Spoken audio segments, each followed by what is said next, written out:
So, hi, Joakim, and thank you for joining our podcast today. Thank you very much, Ellie. Yeah, thank you. It's great to have you here. And yeah, I was thinking that maybe to start, you could just introduce yourself shortly. Tell us who you are and a little bit about what it is that you do. Yeah, my name is Joakim Björkman. I'm 30 years old now. I'm from Sweden, and I'm a professional disability golfer. So that's my story, the start of it. I started playing golf when I was like 11. I always been into sport, especially with stick on the ball. So I started playing floorball, or how do you say, indoor hockey, if you know, yeah. Yeah, like floorball. Yeah. Yeah. So I'm starting there when I was 7, and then from there I know I like stick on the ball, and then I saw the Open 2000 when Tiger Woods won it, and then I figured something out there when I saw the game of golf. Was how the players get backspin. Just a little thing of that keep my mind, and a few years later I saw an ad with a summer golf school home in Sweden. So I just raised my hand up and told my mother, I want to do this. I wanted to go there. And then from there, I remember Tiger won the Open 2000. So everything connects a few years later. So yeah, rest is history, I guess. That's awesome. That's also true because yeah, I'm a golfer as well. So it's true that one of the first things that you kind of notice is how it's possible to get the backspin. So I guess that's, that was your challenge then to start, and I'm guessing you were playing around a lot trying to get backspin when you started playing and you started to get a hang of it. Yeah, so actually from there, so the golf school started in the summer of 2002. Mm-hmm. I was 12. It was actually week 32, middle of July, I think. So I finished that week very well. Everything went so good. So actually from there, week 32, it took me 4 months to get 15 in handicap. Wow. So from there, I know this is kind of sport I'm gonna stick with. So yeah, from there it all went on, and yeah, here I am today. Yeah, here you are today. That's crazy. And maybe not everyone is super familiar with golf and how it works, but I mean, that's insanely fast. Like you said, you went down to around 15 in handicap in just a few months. So that's super fast. And was that then what made you choose, let's say, golf before the other sports that you were playing? Like you spoke about floorball, or what was it with golf that made you choose golf and say, this is my sport? First of all, it's up to you, everything you do. So if you want to be better or get better or something, it's only up to you. So you can you don't have to rely on other people or whatever it is. So when it comes to an end, so it's always up to you. And there I felt the power of, okay, I can be really good at this, because when this happened, I remember all the local newspaper and some TV channels came down to me and make some content and everything. It was a big hype then. I remember the big headlines in the newspapers, interviews with the biggest sport channels. but one thing a reporter said, what's your goals with the game of golf? I said it so completely carefree, and it was like, I want to be the best in the world. How hard can it be? So absolutely carefree, and like, yeah, you just do it. So that's a big concept you hold in your hand. Actually, be the best in the world. So I mean, it started when I was 12, and so I want to be better than my friends. So yeah, I think that's the main reason I just choose the game of golf. Yeah. Yeah, that makes sense for sure. Like you said, it's up to you if you want to stay out practicing how many hours you want out on the course. Yeah. Everything is towards you and your performance and what you do. So that totally makes sense. And I guess then when you were 12 already, you decided, that this is what I'm going to do. I'm going to play at the highest level. I want to be the very best. Yeah, absolutely. So from there, so it became a proof that you're progressing, and quickly got a mindset that the more challenges, more tests, more competition I pass or I even win, the closer I get to my final destination. So that's what was my mindset at the time. So to get the mindset at so young age, I think it was a breakthrough for me. To get ahead of everyone before it started. Yeah, and that's cool. Like you said, to get ahead, it kind of probably gave you the confidence. And then as a kid as well, when you're 12, it's pretty carefree. You don't probably think about it in a way that maybe you do when you're an adult. Maybe you're a bit scared to say what you're dreaming or what you're feeling. But as a kid, it's easy. Like you said, I just want to become the best in the world. Yeah, so that's super cool. Yeah. I mean, as you are at that age. I mean, when I said completely carefree, I mean, all youngsters feeling like that. Yeah, I mean, I can do whatever I want, but it was a special feeling when it went so fast for me. Yeah, and then it's from there it's just start to making progress. Of course, yeah. And I was going to say as well that in 2005, after when you were 15, you were invited to compete with the Swedish paragolf team at the European Championships. Was that what was that like? I mean, that first experience of representing Sweden and also on the international stage. Yeah, it was a special feeling, absolutely. I remember it. It was only like 3 or 4 years after when I started playing. So as I said, everything went so quickly. So I started to play golf at 12. Get into the national team when I was 15. I get the European Championship at 16.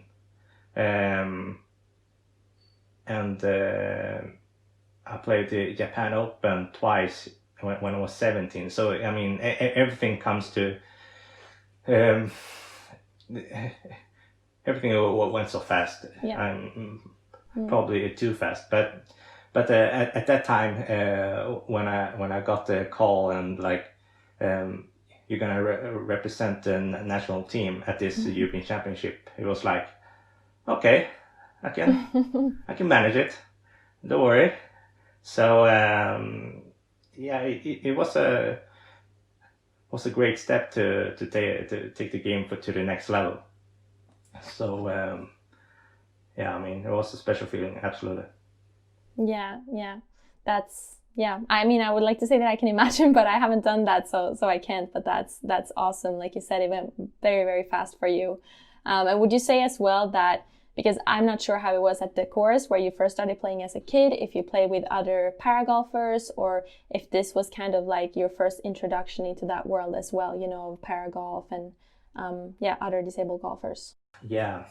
I haven't even mentioned that, but I have the diagnosed achondroplasia. In main words, it's short stature. So yeah, I mean, getting to that golfing world in the beginning is like it's no different at all. And then when I get into the national team for the disability, I start to realize, oh, this is something different. Because I always have friend who's non-disabled, so I always have been playing with normal people, if you can say that. So that was the first meeting of meeting others with disability. So that was a different kind of view for me. But I get into it pretty quickly. So to be one in the gang, if you know what I mean. Yeah. So yeah, it was a nice feeling. Yeah, of course. And after that as well, you had a lot of success with the national team.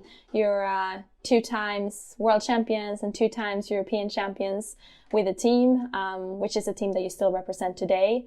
So, I mean, what is it like, competing and winning together with the team? Because you said before that obviously you liked golf being an individual sport, and it is, an individual sport, but then at the same time you're competing as a team. So what is that like? I mean, if you represent the national team individual or as a team, I mean, I think it's not that big difference. I mean, you practice together, you're playing together, and then when it comes to tournaments, you're playing on your own. But now on the tournaments, you're playing with them. So to get that team feeling, it's very special because you don't get it that much in the game of golf. So yeah, that's a special one, absolutely. Yeah, that makes sense. And I mean, would you say that it's a different feeling or like a better feeling, like celebrating as a team or like celebrating an individual win, or is it just like different feelings? That's it. Nah, it's absolutely better feeling.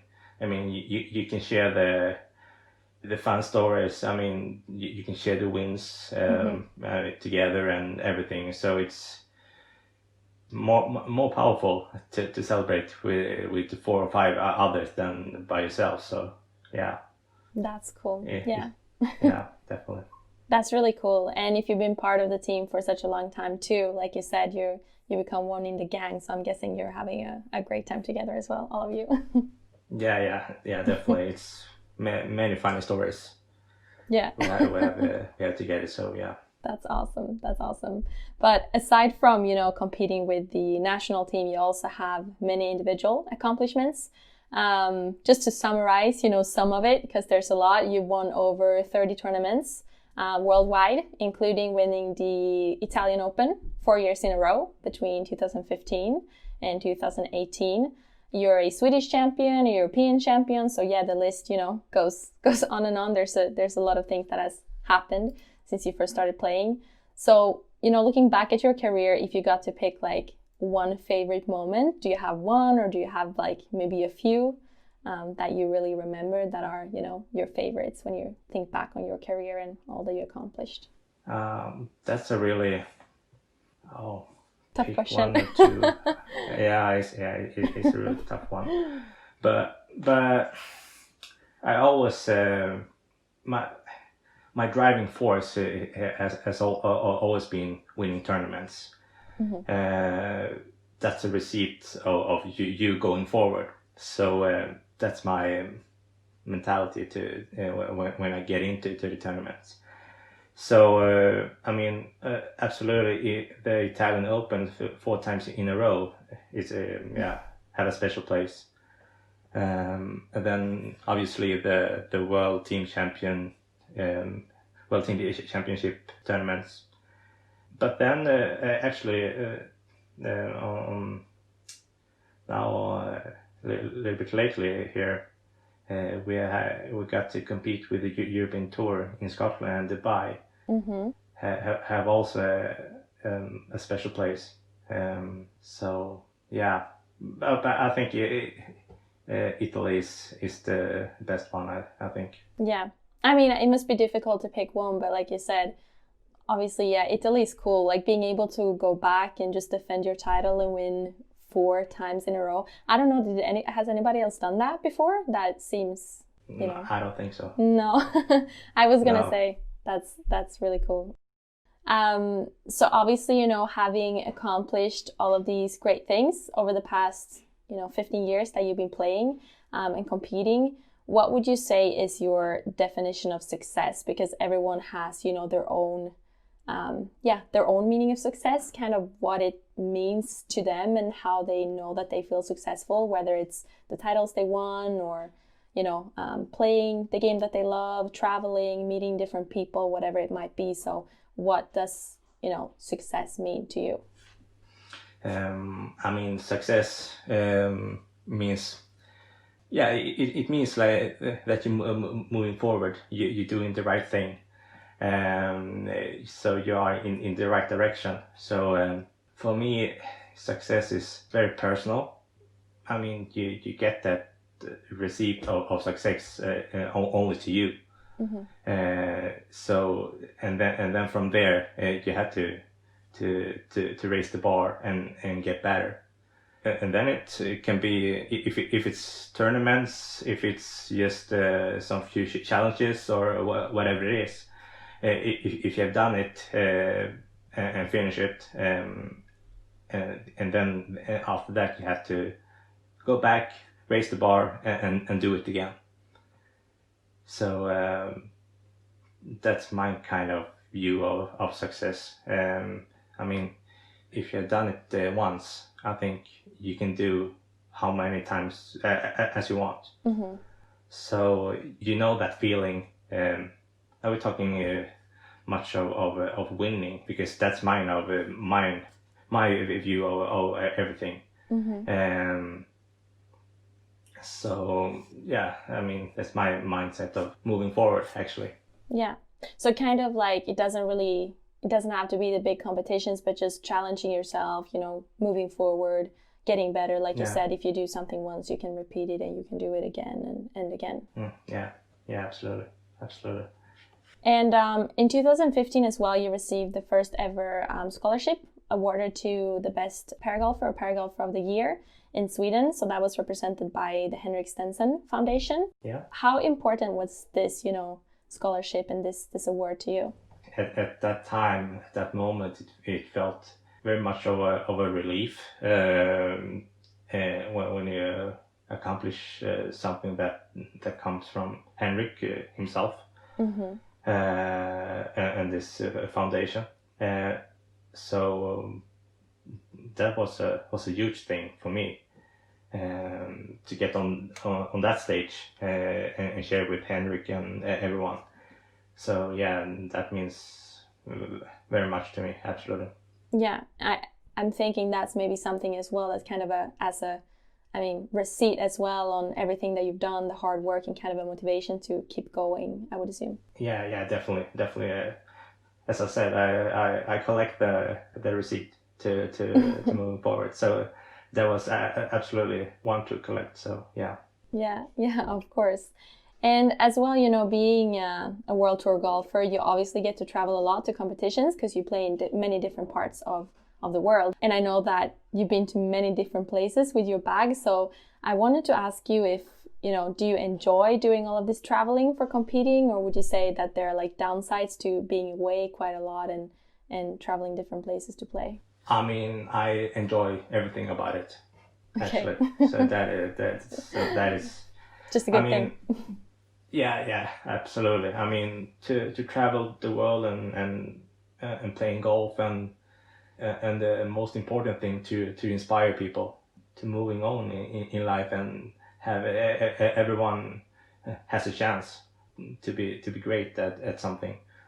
So that's the most important thing about doing this. So I mean, yeah, to travel the world and show the world what you're capable of. So I mean, that means everything. Yeah. Would you say that that's also kind of your motivation in what you do, like showing others what you're capable of? Yeah, absolutely, absolutely.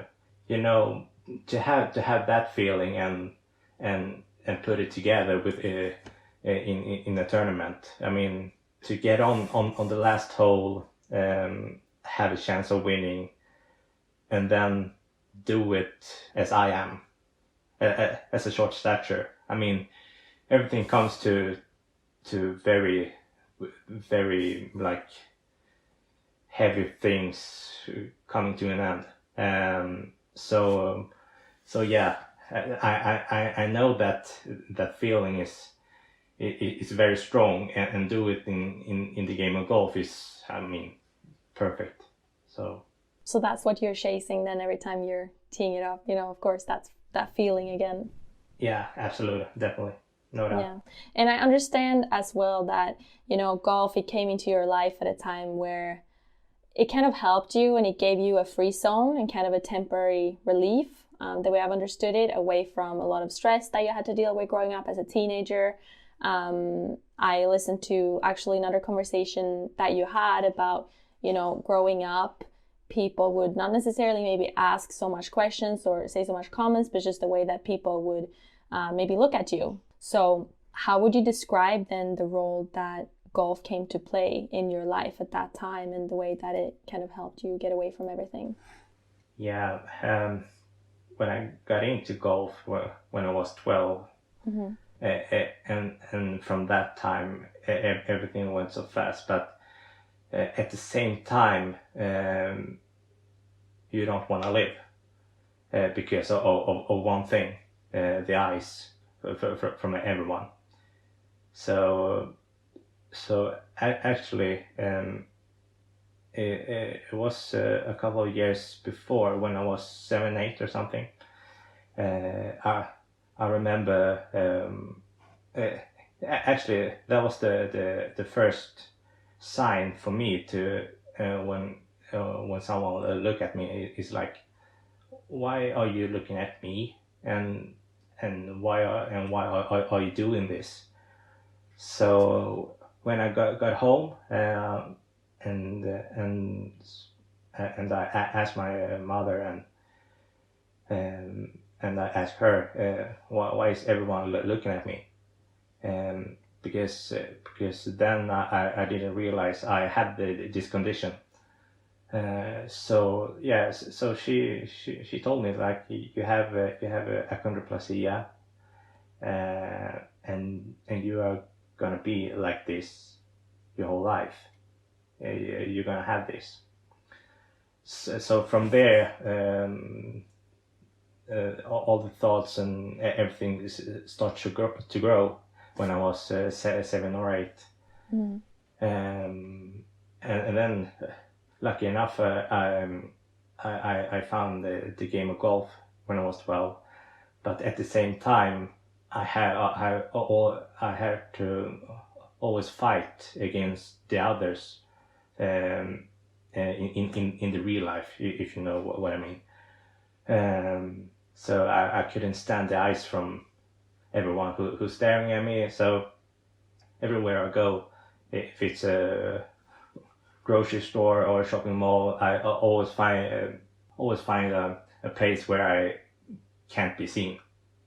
So if you are gonna take another way in the grocery store, Mm-hmm. if you're going just beside the wall or something, whatever it is, I did everything to not be seen. And then from there, it just started growing. I didn't fight against everything. I just held everything back. Yeah, on the inside. I didn't tell anyone of this, or so everything went on, and the golf course or the golf club was my kind of free zone. So it was just about golf and nothing else. So yeah. So kind of your way to get away from all the other things that you kept inside and that was happening outside, maybe in school and other places. Yeah, definitely. I mean, I could be on the golf course like 10 and 12 hours a day. Wow. So yeah, I think that's the reason I'm pretty good at this as well. So. Yeah, I was gonna say that sounds like a good, recipe for getting really, really good. Yeah, absolutely. So the moment my parents dropped me off at the golf course, I was like in heaven. So I didn't want to go home or go anywhere else. So yeah. So from there, so I had the game of golf in one hand, and then I had, you can say the real world on the other. So when I got into high school, I think it was when I was 17, the second grade of high school. I went home. I remember it. I got home, took off my shoes, and I went to the kitchen. Because my mother's standing in the kitchen, and then I started to feel my legs are shaking, and I just fell off, and my eyes was just shut down, and I don't remember anything, and start shaking. So that was everything went on from when I was 7 to 17. Just came down to this. So I went on to the hospital and was there overnight, and then when I wake up, it was like to be reborn again, but in a different shape. Okay. Because I remember it was like when I woke up, I didn't even recognize my parents. It was like, oh, who are you? It was like to start walk again, to start to learning how to speak with people, to learning how to have a conversation. So it was a completely reset of everything. Yeah. So it was kind of like everything that you kept inside of you kind of reached its limit, or whatever you want to call it, and you physically definitely. blacked out. Yeah, definitely. Yeah. So from there, actually, from my point of view, I quickly had that in mind to have a new chance to live life. I have a new chance to get my point of view of everything, to have my decisions on everything. So the mistake I did when I look at everyone was I should have just raised the head a little bit and look above everyone, because I mean I'm bigger than them. So I mean, actually a little thing like that, just raise your head and look above them. So when I had the chance to be reborn, it was like, okay, make the best thing of your life now. So but I have the winner mentality still, and quickly came up with a different mindset. So when you meet fear or insecurity, I mean, when I'm nervous, I mean, that's the first sign of you to be ready. So I mean, face your fears a little bit. Yeah.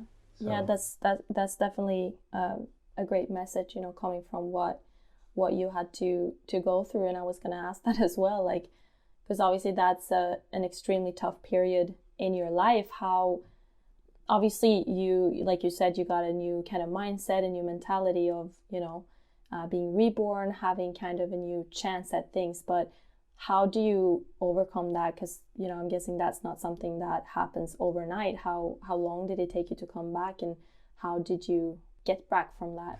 Yeah, after that, after the visit at the hospital, I got home with no feelings at all. I didn't feel if I was hungry or not. I didn't feel if, I don't know. Actually, I remember it was I stayed home from school, and I just sat down in the sofa and watch out the window and look at our apple tree actually every day.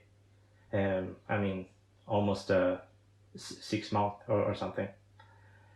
And then when everything comes together, I mean, when I got my mindset in a better position, I felt like I had no fear. I mean, if you put yourself in those situations more quickly or sooner, I mean, that's how you're getting bigger and better.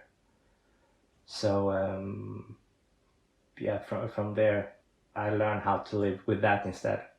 Would you say that's kind of the biggest, I mean, now obviously looking back at it after a few years again, would you say that's the biggest takeaway, kind of what you learned from everything that happened?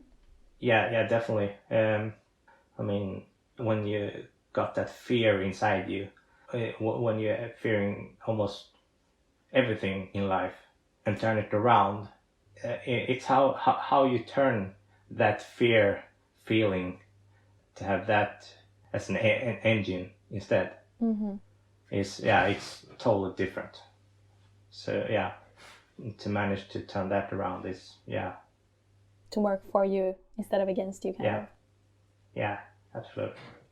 Yeah, and I mean, how important would you say, because obviously today, like you said, everything that you've gone through has gotten you to where you are today. So, I mean, what type of role would you say that this situation and everything that you had to go through, what role do you think it had in your continued success and to getting you to where you are today?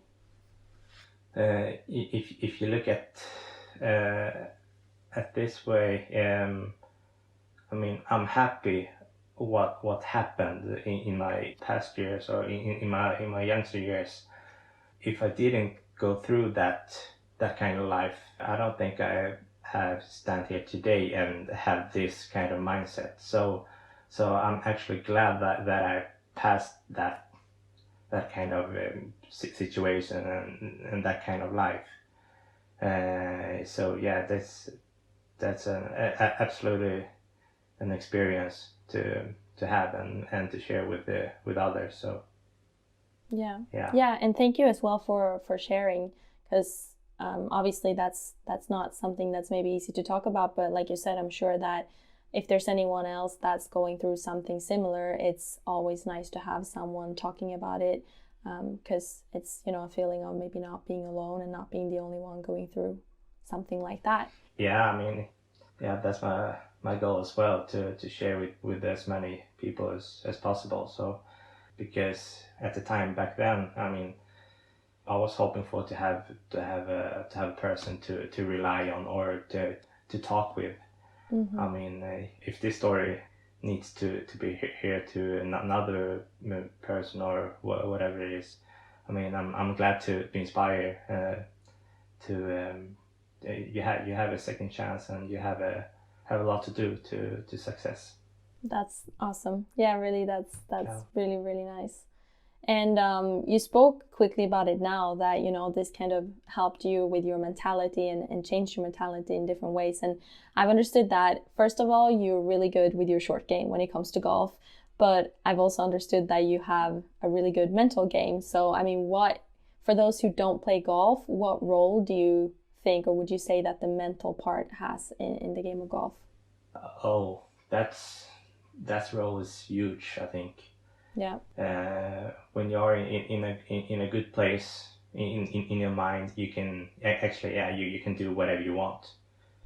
It's only you who set up the limits. So I mean, yeah, the mental game is almost everything, I have to say. Yeah. And I mean, then when you were younger, or maybe still today, like, because you said before you obviously represented Sweden for the first time when you were 15 years old internationally, and then you traveled to Japan, you made, you know, a lot of appearances internationally at a young age. So did you ever feel, you know, stressed or pressured in those situations, and how did you kind of deal with that? No, actually, as I said before, the whole game of golf was kind of free zone for me. So everything who comes with it is like it's a really good challenge for me, and I'm really up to it. So that is the challenges I want to do. And where, as I said before, when I complete it and when I've done it, I mean, I'm already up for next one. So that's the kind of mindset I have when I go into tournaments. So when you are in that situation, it's like this is what you have practiced for. This is what you have. Yeah, you have looking for. So I mean, so now it's time to shine, actually. So that kind of mindset I got when I was a little bit younger and when I traveled the world and playing tournaments. So. Yeah. And have you been working with some mental coach, or is this something that, you know, like you said, it's just something that you've had since you were younger, this kind of free zone mindset and just going there to win kind of attitude since you were a kid? No, actually, I got it all by myself. Yeah. Because of all my past life experience have like made me this. So when I take something of my life experience and put it in a golf perspective, so I can take a lot of things from my life to put it in a golf game. So that's actually I made everything for myself, actually. Just by yourself. That definitely makes sense. And like you said, you can use a lot of your experiences on the golf course with your mental game and your attitude. Would you say as well that by playing golf that you've learned a lot of things that you can also apply in, like you said before, the normal world, or whatever we want to call it, the world outside of golf? Has golf helped you with that as well? Yeah, definitely. Yeah, here's a good example of it. I mean, when I said I couldn't resist to go in the grocery store or shopping mall before, but today I can go in a straight line just through the shopping mall or the grocery store today. And today I know why they are looking at me, because the game of golf have helped me a lot. So today when people look at me, it's because you're pretty good at golf instead. So yeah, absolutely, the golf has helped me a lot. I mean, almost everything. So yeah, put that in the real world or in the more social world. Yeah, has helped me a lot. Yeah, definitely. And that's really, that's really cool as well, that it can really help you a lot with other things in life too, outside of the sport, even though I would guess that you spend most of your time still on the golf course and spend a lot of time there perfecting your skills. So yeah, maybe. Yeah, maybe.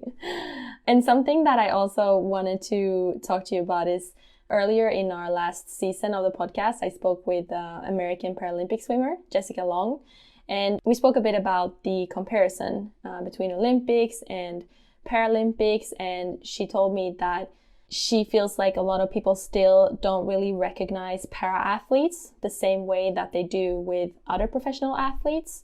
So is this something that you experience a lot as well, traveling and competing, that people don't really recognize maybe what you do the same way as they would other professional athletes? Interesting. I mean, for me, I don't have that kind of experience of it. Okay. Actually, when you talk, if we only talk about the game of golf, I mean, disability or non-disability doesn't matter. I mean, today I've been recognized in all the parts of the game of golf, actually. If we look at that way, and also outside the game of golf in other sports as well.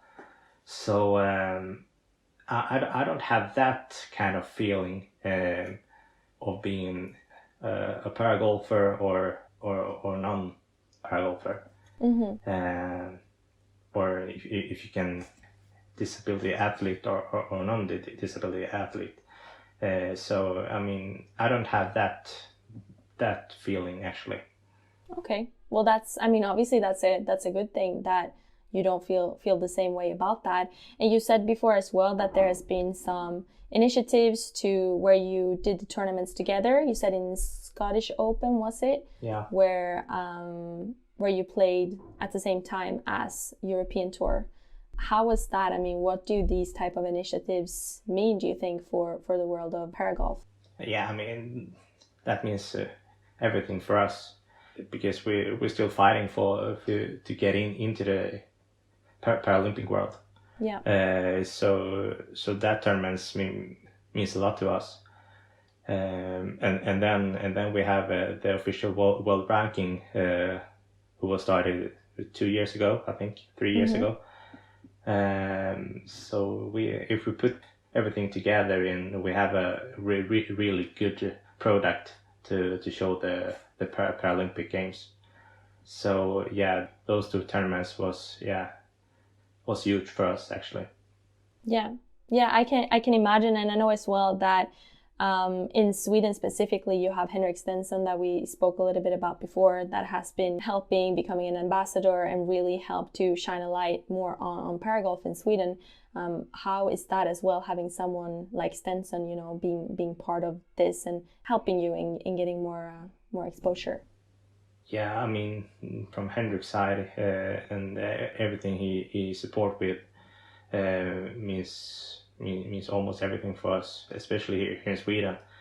Because if you talk to non-disability golfer here in Sweden and talk about Henrik or the paragolf in Sweden, they always connect somehow. So what he done for us and what he's doing is, I mean, it means a lot. Yeah, of course. And as well, I mean, like you said, now golf, I mean, became a part of the Olympics again in 2016 in Rio, but paragolf is still not part of the Olympics. Oh. What is your take kind of on that? I mean, is that something that you're dreaming about as well, you know, representing Sweden at the Paralympics? Yeah. Good that you mention it, because I recently have a talk with my coaches and everything about how to move forward from now. So I said, let's put up a 8-year plan, because in the end, in 8 years, 2028, we have a possibility to get in Paralympic Games. So yeah, from now and 8 years forward, I'm gonna do everything in my power to get into that possible Paralympics. So yeah, and I think we will manage it to get in the 2028. Yeah, I mean, we hope so. Absolutely, that would be super cool. Of course, for you. Yeah. I'm Swedish as well, you know. So I think that would be awesome to have you represent us there. So we really hope that. Yeah. So yeah, and that 8 years plan. I mean, then I'm 30 today, and then I'm gonna be 38. So from my point of view, is I think I'm gonna end the circle there. Okay. With the Paralympics at this kind of high level. But I'm gonna, of course, moving on with the game of golf and everything, but not at that highest level.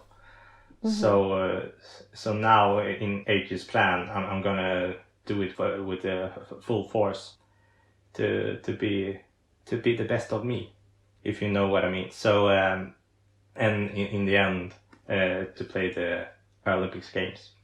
Yeah, so that would be kind of like the finishing touch on where you want to go. Yeah, that's my plan. That's my plan. That sounds like a good plan. Like I said, I really hope that that you're gonna get there. And as well, I'm guessing that there's a lot of things that you can do or that you are doing right now. You know, with para golf to really push this and make sure that you get to be there as well in whatever ways you can? Yeah, I mean, yeah, I'm trying to do whatever I can to push that limit a little bit higher every day. To show everyone everything is possible. I mean, it's only up to you where you have your own limits. If you can push them forward, I mean, you're gonna have a big success. Yeah, absolutely. And today, obviously, being one of the best para golfers in the world, and also you become the face of Swedish para golf for many years. I mean, how do you feel about this role? Do you like having this role? I think I can handle that kind of spotlight, and I think I'm lucky to be in that position as well. I mean, that's why I always kind of looking for to be in that mix. If we're talking tournaments, I mean, I love to be number one. If I'm leading the tournament, I think I like that position most, or being behind and chase. So I always got that feeling of being on the front row and leading things. So I like that position to be the face of para golf. Absolutely. That's awesome. That it really is. It is awesome. And as well, I mean, with that position, how would you say today, like, do you see yourself as a role model as well for young kids that maybe they're playing golf, maybe they're playing other sports, but that might look up to you and see what you're doing? Yeah, absolutely. I feel that I'm actually doing that today already to inspire so many kids I can to get on sports, and especially golf, and so they will be having a great time in the youngster life. Yeah. So I'm trying the best I can, I think. Of course. I mean, that's probably not very easy either. But I mean, what if you got to hope, like, what do you hope that you can inspire kids with? Like, what values and what messages do you hope that you can get across with, your platform and obviously with your game and what you do? Yeah, I mean, just start believing and dreaming. I mean, it always starts there.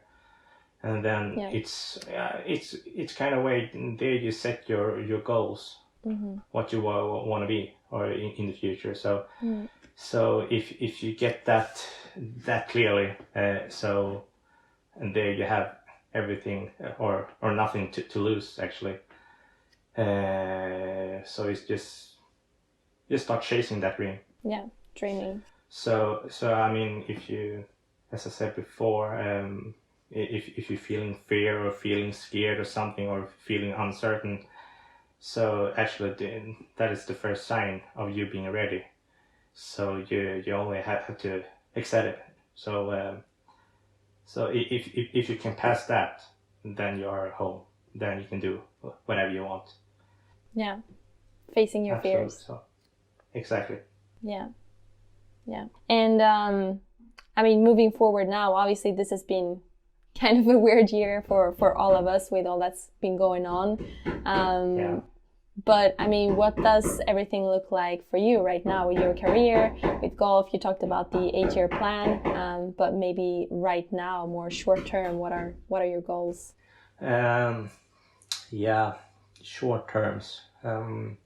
Just trying to be the best person and best golfer I can be. So now I'm actually chasing for the number 1 spot on the world rankings, and just keep moving forward and winning tournaments. That's my short-term goals and what I'm thinking right now. And then I'm guessing, like you said, still becoming world number 1. That's still the main goal that you're chasing. Yeah. I mean, that's always been since I was 12. since I talked with the reporter who was asking what my goals are with this game. So it's the same answer today. So yeah, still sticking to it. That's awesome. yeah, absolutely. Yeah, that's cool. That's super cool. And I know that as well, I think it was in September, it was not too long ago, you also played the qualification for the Swedish Golf Mastercard Tour, which is not part of the Paragolf Tour in Sweden. And you finished actually tied 34th, if I'm not wrong. So that means that you'll likely, that means that you'll likely get into a few tournaments and play there next year. So is this kind of the plan moving forward, to combine, you know, playing there with your schedule on the International Paragolf Tour? Yeah. I mean, that kind of tour, or the Mastercard Tour is the third level on the scale. Yeah. And then compete with the real guys or with the non-disability. It's a really it's an awesome feeling. And there I just want to go as high as possible. Yeah. I don't have any straight goals there. I mean, it's just go as hard as you can and see what we're landing. So so there, as you said, I'm gonna play a few tournaments on that satellite tour, and then maybe someone whispering in my ear, maybe playing some challenge tour and possibly some European tour as well. So we will see. We'll see what happens. But yeah, that sounds really good.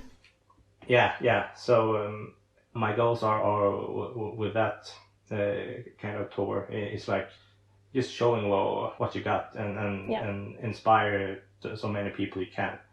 That's the clearly you can see the feeling when you step up on the first tee on that kind of regular event.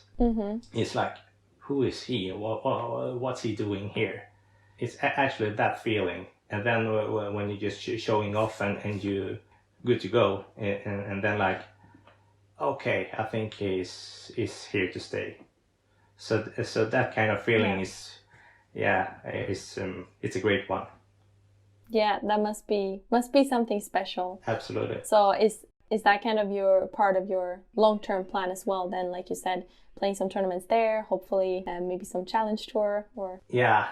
I mean, maybe we're going with our own European Disabled Tour. They're gonna manage to do some events together with the European Tour as well. Yeah. And then apart from that, I'm gonna try by myself to go as high as possible. Yeah. So the next step is to playing good on the third level, and then maybe qualify for the challenge tour, and just go with the flow and see where we're landing. Okay, yeah, for sure.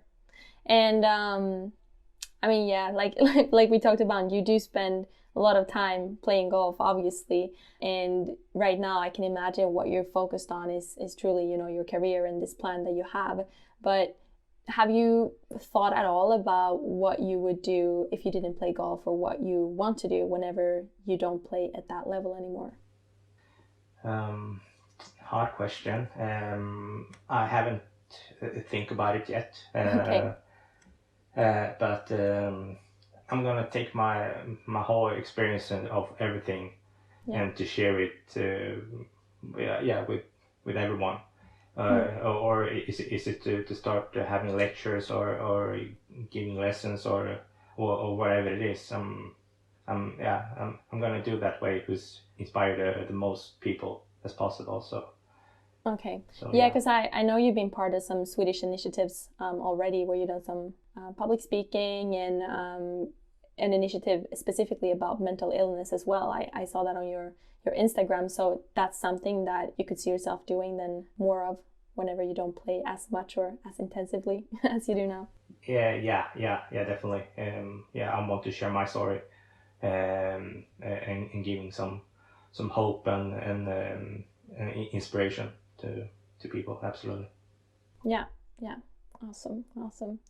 And whenever you don't play golf, what else do you like to do aside from golf, or is it mostly golf all the time?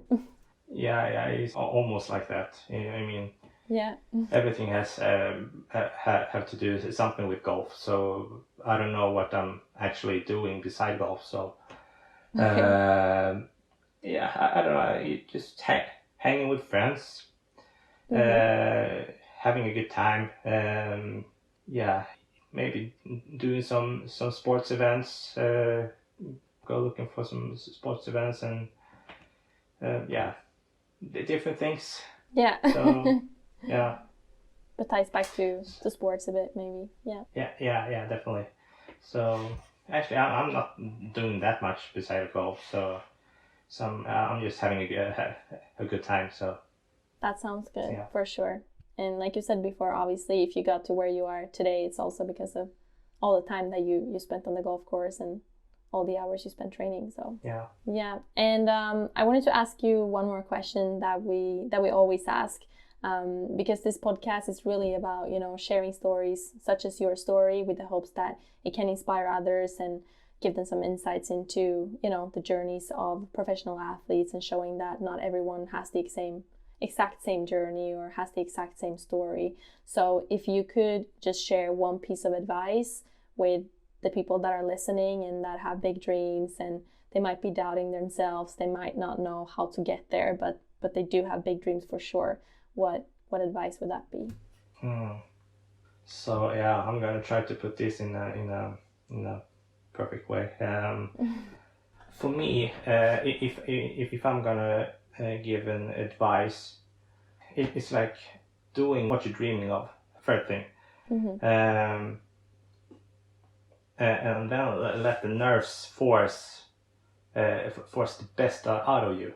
So I mean, as I said, we're coming back to that once again. I mean, when you get that feeling of being nervous of something or whatever it is, I mean, let that force get the best of you. So if you like challenges, I mean, that's the first sign of actually doing things. So yeah, just go after what you're dreaming of. Absolutely. That's awesome. Really, that's awesome. Yeah, I mean, that's cool, you know. Like you said before as well, the first step is to dream and then go after those dreams. Yeah, absolutely. Yeah. Aside from that, I mean, are there any other projects or anything else that you're involved in right now that you want to share with us, or? Right now, we will see what the end of this year looking like. Apart from that, yeah, I have a few actually some projects I'm working with. Okay. Maybe some documentary coming soon. I don't know. We will see. Okay. Yeah, we will see what's the next season looking like. How the schedule is looking and everything. So yeah, I'm having a few projects I'm working with. So okay. And it's all about the game of golf. All about golf. Obviously, yeah, all about golf. Yeah. No, but that's really cool. And maybe by the time that this is published, if some of these other projects are out, maybe we can put some links in the descriptions if that's the case. Absolutely. But if not, I mean, if anybody wants to follow you and keep up with what you're doing, these projects, your game, your competition, everything, what's the best place to do so? The best way is to contact you through Instagram or Facebook or something like that. Okay. And there you find my emails and everything. So yeah, that's the best way to get in touch with me. Okay, perfect. Then we're gonna put those links in the description as well. Yeah. Perfect.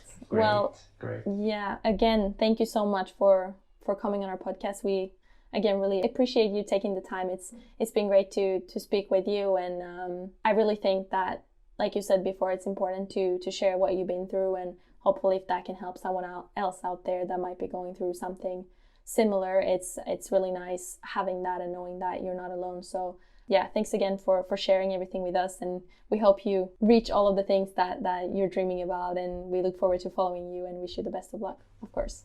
Thank you, Ellie. Thank you for having me. So yeah, hope this was inspirational for someone. So thank you. Absolutely. Thank you.